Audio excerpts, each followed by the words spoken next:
بسم اللہ الرحمن الرحیم۔ دوستو، ہمارے قریب کے ایک دیہات میں میاں بیوی رہتے تھے۔ ان کی شادی کو 30 سال گزر گئے مگر اولاد نہیں ہوئی تھی۔ وہ دونوں میاں بیوی راتوں کو اٹھ کر اللہ تعالیٰ سے دعا مانگتے کہ یا اللہ ہمیں اولاد عطا فرما تاکہ ہمارا کوئی بڑھاپے کا سہارا بنے۔ بالآخر اللہ تعالیٰ نے ان کی دعا قبول فرمائی اور ان کو بڑھاپے میں اولاد عطا کی اور ان کو بیٹے جیسی نعمت سے نوازا۔ بیٹا نیک، صالح اور نمازی پرہیزی تھا، ہونہار سمجھدار تھا، حتیٰ کہ وہ بچہ انجینئر بن گیا۔ شہر میں اس کی نوکری لگی۔ وہ آتا اپنے ماں باپ کو ملتا اور پھر واپس اپنی ڈیوٹی کے لیے چلا جاتا۔ اتوار والے دن ان کو کیونکہ چھٹی ہوتی تھی، اس لیے وہ اتوار کو والدین کے ساتھ رہتا۔ اللہ نے اس کو کاریں بھی دیں، بہاریں بھی دیں، کوٹھی بھی دیں۔ پھر اس نوجوان نے شادی کا پروگرام بنایا۔ ماں باپ نے کہا کہ بیٹا جہاں تم کہو گے ہم تمہاری شادی وہاں پہ کریں گے، زندگی تو آپ نے ہی گزارنی ہے۔ چنانچہ شہر کا ایک بڑا شریف گھرانہ تھا۔ ان کے ہاں ایک بیٹی تھی جو جوان، عقل مند اور ذہین ترین تھی۔ جوان عمر تھی، شکل اچھی تھی، عقل اچھی تھی، تعلیم یافتہ تھی۔ نوجوان نے نشاندہی کی تو انہوں نے بھی دیکھا کہ بہت اچھا رشتہ ہے بچے کے لیے، تو شادی ہوگی۔ شادی کے بعد دیہات میں آئی۔ شادی کے پہلے چند دن تو اچھے گزرے، لیکن بعد میں وہ کہنے لگی کہ مجھ سے تو دیہات میں نہیں رہا جاتا، میں یہاں نہیں رہ سکتی، میں شہر میں ہی رہوں گی۔ چنانچہ بیٹے نے اپنے ماں باپ سے مشورہ کیا کہ اب میں کیا کروں، تو انہوں نے کہا کہ بیٹا زندگی تو نے ہی گزارنی ہے، چلے جاؤ، مگر ہفتے میں ایک دن ہمیں ملنے کے لیے ضرور آنا، شکل ضرور دکھانا تاکہ ہمیں تسلی رہے کہ تو ٹھیک ہے۔ ہم دیہات میں خوش ہیں، ہم اپنی زندگی یہاں گزار لیں گے۔ تو بیٹے نے اپنے والدین سے ہفتے میں ایک دن ملنے کا وعدہ کر کے چلا گیا اور شہر میں رہنا شروع کیا۔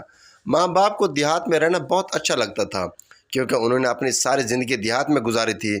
جب سے بیٹے نے شہر میں رہنا شروع کیا تو 1-2 سال تو اچھا چلتا رہا، لیکن 1-2 سال بعد جب یہ لڑکا کبھی ماں باپ کو ملنے جاتا تو بیوی کو بتاتا کہ اپنی ماں باپ کو ملنے کے لیے جا رہا ہوں، 2 گھنٹوں میں واپس آ جاؤں گا۔ چنانچہ جب یہ لڑکا ماں باپ کے پاس ہوتا تو اس کو 3 سے 4 گھنٹے لگ جاتے، کیونکہ ماں بیٹے کا رشتہ تھا۔ ایک دوسرے کی خیریت پوچھتے، حال احوال پوچھتے، دکھ درد بانٹتے، جس کی وجہ سے دیر ہو جاتی۔ لیکن اس کی بیوی اس بات کو برا بناتی کہ تم تو جہاں جاتے ہو وہاں جا کر بیٹھ جاتے ہو، تمہیں تو گھر کی فکر ہی نہیں ہے، پچھلے تو سارے تمہاری نظر میں مر گئے ہوں۔ اس طرح اس کی بیوی نے اس کو برا بھلا کہنا شروع کر دیا کہ تمہیں تو ماں باپ کے سوا کوئی نظر ہی نہیں آتا، جس طرح آج کل کی بیویاں کرتی ہیں۔ اسی طرح اس کی بیوی نے اس کا جینا حرام کر دیا۔ یہ شریف انسان تھا، سمجھاتا، مگر بیوی وقت کے ساتھ ساتھ بگڑتی گئی اور زیادہ اعتراض کرتی گئی، حتیٰ کہ ایسا وقت آیا کہ جب یہ ماں باپ کو ملنے جاتا تو بیوی خام خواہ کا جھگڑا کھڑا کر دیتی تھی۔ اب یہ پریشان کہ میں کیا کروں۔ ایک نیک آدمی پریشان ہی ہوتا ہے۔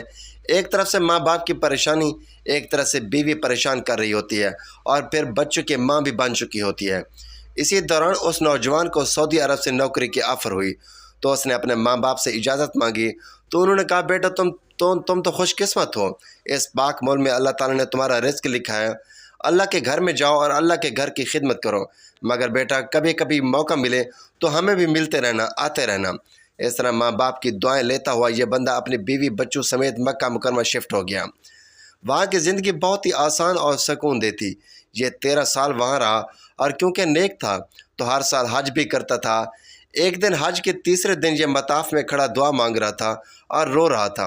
کسی اللہ والے نے دیکھا تو اس نے پوچھا اے نوجوان کیوں روتے ہو؟ اس نے کہا کہ میں نے تیسرا حج کیا ہے، ہر سال طواف کرنے کے بعد یا طواف ندا کرنے کے بعد میں خواب دیکھتا ہوں تو کہنے والا کہتا ہے تیرا حج قبول نہیں ہوا۔ اب حج کیا تو اب پھر یہی خواب دیکھا کہ اللہ تعالیٰ نے تیرا حج قبول نہیں کیا۔ تو اس بوڑھے آدمی نے 2 باتوں میں بات پہچان لی کہ مسئلہ کیا ہے۔ یہ نوجوان 13 سال سے عرب میں تھا تو شروع میں تو ماں باپ کو خرچہ بھی بھیجتا تھا، سلام بھی بھیجتا تھا۔ اس زمانے وہ عمرے پہ آنے جانے والے لوگوں کے ذریعے پیغام بھیج دیتا تھا، لیکن کچھ سالوں سے رابطہ ہی نہیں ہو رہا تھا اس کا ماں باپ سے۔ تو اس آدمی نے اس کے ضمیر کو جھنجھوڑا۔ انہوں نے توجہ دلائی کہ میاں جاؤ اور ماں باپ کو راضی کر کے پھر واپس آ جاؤ۔ چنانچہ یہ نوجوان اپنے گھر آیا، بیوی کو کہا کہ میں نے چھٹی لے لی ہے اور میں اپنے ملک کا چکر لگانے جا رہا ہوں۔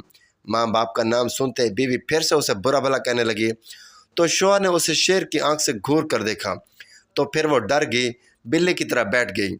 نوجوان نے تیاری کی، وطن واپس آیا۔ جب یہ بستی میں داخل ہو رہا تھا تو اس وقت اس کو یہ احساس ہوا کہ پچھلے 2-3 سالوں سے میرا کوئی رابطہ نہیں، مجھے تو یہ بھی پتہ نہیں کہ میرے ماں باپ کس حال میں ہیں اور کہاں رہتے ہیں، تو میں پتہ تو کر لوں۔ چنانچہ ایک 8-9 سال کا لڑکا وہاں سے گزر رہا تھا۔ اس نے پوچھا کہ میرے بابا جی کا کیا حال ہے؟ لڑکے نے آگے سے جواب دیا کہ آپ کے بابا جی کو تو فوت ہوئے 6 ماہ ہو گئے ہیں، اور ان کی بیوی جو بڑھیا ہے وہ ابھی زندہ ہے، اور ہم نے سنا ہے کہ ان کا ایک بیٹا بھی ہے جو سعودی عرب میں رہتا ہے۔ وہ کیسا نالائق بیٹا ہے جو ماں باپ کا خیال ہی نہیں کرتا۔ اس چھوٹے بچے کو کیا پتا کہ وہ اسی لڑکے سے بات کر رہا ہے۔ بات کر کے لڑکا تو چلا گیا، لیکن اس کے دل میں عجیب سی کھلبلی تھی۔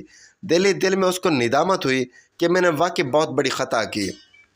آپ سوچ رہا تھا کہ ابو تو فوت ہو گیا ہے، میں امی کے پاس جاؤں گا تو امی تو مجھے دیکھنا گوارا نہیں کرے گی، امی تو مجھے گھر سے نکال دے گی، مجھ سے بات تک نہیں کرے گی۔ تو کوئی بات نہیں، امی کے پاؤں پکڑ لوں گا، میں لپٹ جاؤں گا اور منا لوں گا۔ گھر پہنچا، دروازہ کھلا تھا، اندر چلا گیا۔ کیا دیکھتا ہے کہ صحن میں چارپائی پڑی ہوئی ہے اور اس کی والدہ لیٹی ہوئی ہے۔ اس کے دل میں یہ بات آئی کہ ممکن ہے کہ امی سوئی ہوئی ہو تو میں جگاتا نہیں ہوں، انتظار کر لیتا ہوں۔ چنانچہ یہ ذرا اور قریب ہوا کہ دیکھو تو صحیح۔ جب بستر کے قریب ہوا تو اس نے دیکھا کہ اس کی ماں نے ہاتھ اٹھائے ہوئے تھے اور وہ دعا مانگ رہی تھی۔ اس نے قریب ہو کے سنا کہ امی کیا دعا مانگ رہی ہو؟ تو ماں یہ دعا مانگ رہی تھی کہ اے اللہ، میرا خاوند دنیا سے چلا گیا ہے، میرا ایک ہی تو بیٹا ہے، تو اسے خیریت سے واپس بھیج دے تاکہ جب میری موت آئے تو مجھے قبر میں اتارنے کے لیے میرا بیٹا میرے پاس موجود ہو۔ ماں یہ دعا کر رہی تھی کہ اللہ میرے بیٹے کو بخیریت واپس بھیج دے، اگر میری موت آئے تو مجھے قبر میں اتارنے کے لیے میرا بیٹا موجود ہو۔ جب اس نے یہ سنا تو کہنے لگا امی جان میں آ گیا ہوں۔ والدہ چونک اٹھی، بیٹا تم آ گئے ہو؟ ماں نے جواب دیا بیٹا آنکھوں میں موتی آ جانے کی وجہ سے مجھے نظر نہیں آتا، میں آپ کا چہرہ تو نہیں دیکھ سکتی مگر اپنے بیٹے کو سینے سے تو لگا سکتی ہوں۔ آؤ قریب ہو جاؤ، میں تمہارے چہرے کا بوسہ لوں۔ بیٹا میں آپ کو بہت یاد کر رہی تھی، بھلا ایسی عمر میں بھی کوئی اپنے ماں باپ کو چھوڑتا ہے؟ ماں کی باتیں سن کر بیٹا پھوٹ پھوٹ کر رو رہا تھا کہ ماں آج کے بعد میں آپ کو اکیلا نہیں چھوڑوں گا، اور جب تک تم میرے پاس ہو میں سعودیہ بھی واپس نہیں جاؤں گا۔ دوستو، ماں کے پیروں تلے جنت ہوتی ہے۔ جب ماں کی قدر کرتے ہیں وہ ہمیشہ زندگی کے ہر موڑ میں کامیاب ہو جاتے ہیں، کامیابی ان کے قدم چومتی ہے، اور جو ماں کی قدر نہیں کرتے وہ ہمیشہ زندگی میں دھکے کھاتے ہیں، اور نہ ان کی نماز قبول، نہ روزے قبول، اور نہ حج عمرے قبول ہوتے ہیں۔ تو خدا را جن کے ماں باپ زندہ ہیں ان کی قدر کریں تاکہ آپ کی دنیا اور آخرت سنور جائیں۔ اللہ رب العزت سے دعا ہے کہ اللہ تعالی ہر مسلمان کو ماں باپ کا فرما بردار بنائے اور مرتے دم تک خدمت کرنے کی توفیق عطا فرمائے، آمین۔